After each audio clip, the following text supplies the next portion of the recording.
اور نبی پاک صلی اللہ علیہ وسلم جو ہے وہ تلاوت اس طرح نہیں کرتے تھے جس طرح ہمارے ہاں ہوتی ہے. ہمارے ہاں تو یہ رمضان کے اندر یہ سلسلہ شروع ہو جائے گا نا، اللہ جانتا ہے F70 کی وہ سپیڈ نہیں ہوتی جتنی حافظوں کی سپیڈ ہوتی ہے. اور ہم نے بھی ایک ٹرینڈ بنا لیا مسجدوں میں کہ بھئی رمضان کے اندر قرآن مجید پورا ہونا چاہیے، چاہے جو ہے وہ قرآن مجید کے جو ہے وہ اگلے پچھلے جو ہے وہ اسباق کو چھوڑ دیا جائے. وہ حافظ کے اوپر جو ہے وہ اتنا بوجھ ڈال دیا جاتا ہے، تو نے 8 رکعتوں کے اندر اس کو پورا کرنا ہے. وہ ترتیب لگاتا رہتا ہے بیچارہ، اور ترتیب لگاتے لگاتے پھر 1 گھنٹے کے اندر فرض نماز بھی، 8 رکعت تراویح بھی، 3 رکعت وتر بھی، یہ سارے کا سارا اس میں رکوع بھی، سجدے بھی، قیام بھی، تشہد بھی، سارے کا سارا 1 گھنٹے کے اندر پورا کر دیا جاتا ہے. اور سوا پارہ بھی اس کے اندر پڑھنا ہوتا ہے. 1 ڈیڑھ پارہ 1 سوا پارہ بندہ پڑھے تو پھر ہی رمضان میں جا کر تکمیل قرآن ہوتا ہے. یہ کو رمضان کے اندر قیام اللیل کے اندر قرآن مجید کو پورا کرنا فرض نہیں ہے. اور پھر رمضان کی آخری راتوں کے اندر تو لوگ شبینے کے نام پر جو توڑ پھوڑ کرتے ہیں، جو ہے وہ کلاڑا چڑھاتے ہیں قرآن مجید کے اوپر. اللہ جانتا ہے جو قرآن مجید کا حشر کیا جاتا ہے کوئی پتہ ہی نہیں چلتا، نہ اگلوں کو کچھ پتہ ہے نہ پچھلوں کو کچھ پتہ ہے. صرف واہ واہ کروانے کے لیے یہ شبینہ کر رہے ہیں ہم لوگ. ہم نے ساری رات کا قیام کیا ہے، ہم نے اتنا قرآن پڑھا ہے. کس نے کہا ہے تم اتنا قرآن پڑھو؟ اللہ کے نبی صلی اللہ علیہ وسلم قرآن مجید کی تلاوت کرتے، آپ ہر آیت کے اوپر وقفہ کرتے، ٹھہرتے، اور جب کوئی آیت آتی سوال کرنے والی جنت والی، اللہ کے نبی سوال کرتے اللہ تعالیٰ سے، یا اللہ ہمیں ان لوگوں کے اندر شامل فرما. اور جب کوئی آیت آتی ہے جہنم والی، آپ دعا کرتے یا اللہ ہمیں ان لوگوں سے پناہ کرنا، اللہم لا تجعلنا منہم، اے اللہ ہم تیری پناہ مانگتے ہیں ہمیں ان لوگوں کے اندر شامل نہ کرنا. آپ ایمانداری سے بتلائیے جو قرآن مجید ہمارے ہاں ہم لوگ مساجد میں پڑھتے اور سنتے ہیں، پورا قرآن مجید ہم پڑھ جاتے ہیں، ہم کو یہ نہیں پتا ہوتا یہاں پر جنت ہے یہاں پر جہنم ہے. ہم نے اللہ سے کیا سوال کرنا ہے؟ اور اس امام نے کیا اللہ سے سوال کرنا ہے جس کو یہ نہیں پتا؟ اس کو تو صرف یہ پتا میں نے پارا پورا کرنا ہے.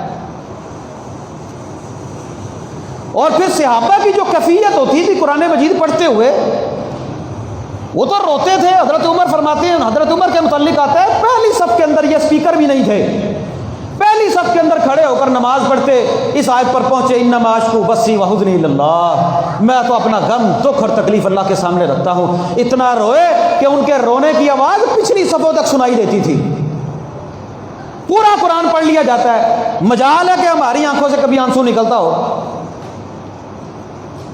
وہ قرآن مجید کے ساتھ جو ہم لوگ حشر کرتے ہیں نا، وہ خیر پر مٹھائی کھانے کے لیے، وہ رسگلے کھانے کے لیے، وہ پومڑ بدانہ اور پتیسہ کھانے کے لیے، بس اتنا سا کام رہ گیا. ورنہ قرآن مجید پڑھا جائے بھئی 1 ربع بھی پڑھا جائے، اس کی روح کے مطابق پڑھا جائے، اور ایسے پڑھا جائے جیسے اسے پڑھنے کا حق ہے، حق کا تلاوت ہی ہے، تو مزہ تو آئے نا قرآن پڑھنے کا. تو خیر بات دوسری طرف نکل جائے گی. بات یہ کر رہا تھا اللہ کے نبی صلی اللہ علیہ وسلم صرف 15ویں رات کے لیے جو ہم نے خاص کر دیا نا عبادت کو، اللہ کے نبی امی عائشہ فرماتی ہیں اتنی عبادت کرتے کہ آپ ہر رات ہر وقت، کیونکہ تہجد تو آپ پڑھتے تھے، اتنا قیام کرتے آپ کے پاؤں سوج جاتے. حضرت حذیفہ فرماتے ہیں 5.25 پارے اللہ کے نبی صلی اللہ علیہ وسلم نے 1 رکعت میں پڑھ دیے. شاید ہم نے پوری زندگی میں کبھی نہ پڑھے ہوں.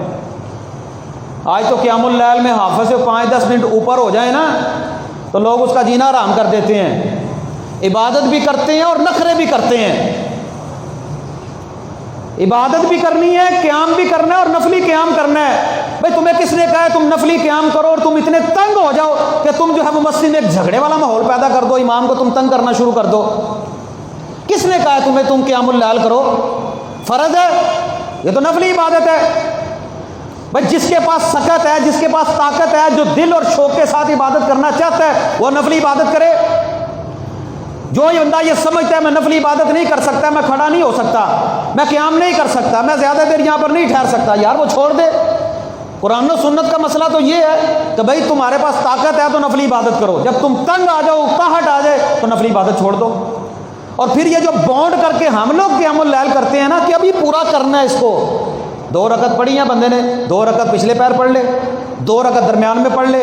کبھی بندہ پہلے ٹائم نہیں قیام اللیل کر سکا، پچھلے سال پچھلے رات کے اندر کر لے قیام اللیل، درمیانی رات کے اندر قیام اللیل کر لے. اللہ نے تو اس کے اندر سہولیات ہی بڑی رکھی ہیں، لیکن بس ایک وہ جدھر سارے لوگ چل پڑتے ہیں نا، جدھر کی ہوا چلتی ہے، قرآن و سنت کی بات پھر پیچھے پھینک دیتے ہیں. مسائل کے اندر علم تو ہونا چاہیے بندے کو، اتنا پتہ ہونا چاہیے یار یہ ایک نفلی نماز ہے، اور نفلی نماز کے اوپر مسجد میں کوئی ایسا ماحول نہ بنے جس کے ساتھ کوئی جھگڑا پیدا ہو جائے مسجد میں۔ میں پتہ یہ باتیں کیوں کر رہا ہوں، میں یہ ماحول دیکھا ہوا ہے، میں اس سے نکلا ہوں، سارا دن ایک حافظ قرآن اللہ جانتا ہے عبادت وہ قرآن یاد کرتا ہے، پھر اس نے کھانا بھی شام کے وقت کم کھانا ہوتا ہے کیونکہ اس نے تراویح پڑھانی ہے، اور پھر اس کے بعد وہ پھر مغرب کے بعد پھر قرآن یاد کرتا ہے، پھر عشاء میں جو نماز وہ پڑھاتا ہے اس کے اندر اس نے مینج کرنا ہوتا ہے اس کو کہ میں نے 8 رکعتوں کے اندر یہ سوا پارا پورا کرنا ہے، کہاں پر رکوع کرنا ہے، کہاں پر قیام کرنا ہے، دوبارہ اٹھ کر کدھر سے شروع کرنا ہے، کدھر میں نے چھوڑا تھا۔ پھر بھی اس کے بعد کوئی 2-4 لفظ آگے پیچھے ہو جائیں، بندہ بھول جائے تو مقتدی پتہ کیا کہتے ہیں، خیر ہے حافظ جی آج بڑا بھولے ہو، غلطیاں بڑی آئی ہیں۔ پورے پارے کے اندر اگر 2-4 لفظ بندہ بھول بھی گیا ہے تو قیامت آ گئی ہے، یا نفلی عبادت کی جو ہے وہ کوئی فضیلت کم ہو گئی ہے۔ نماز بندہ پڑھے، فرض نماز پڑھے، اللہ کے نبی نے کیا فرمایا کہ بندہ بھول جائے تو پیچھے والا بندہ لقمہ دے دے۔ ایک بندہ قیام اللیل کر رہا ہے، نفلی عبادت ہے، اس میں امام بھول جاتا ہے، 2-4 لفظ بھول گیا ہے، پیچھے مقتدی نے اس کو لقمہ دے دیا ہے، کیا نفلی عبادت میں کسی فضیلت میں کوئی کمی آتی ہے؟ اس سے کوئی کمی نہیں آتی۔ لیکن عجیب و غریب ایک ماحول ہے، عجیب و غریب ایک منظر ہے، مساجد میں اتنا تنقید کا نشانہ جو ہے وہ اماموں کو بنایا جاتا ہے، وہ بیچارے تنگ پڑ جاتے ہیں، یار یہ نفلی عبادت ہے، تم لوگ کس طرف جو ہے وہ چل پڑے ہو۔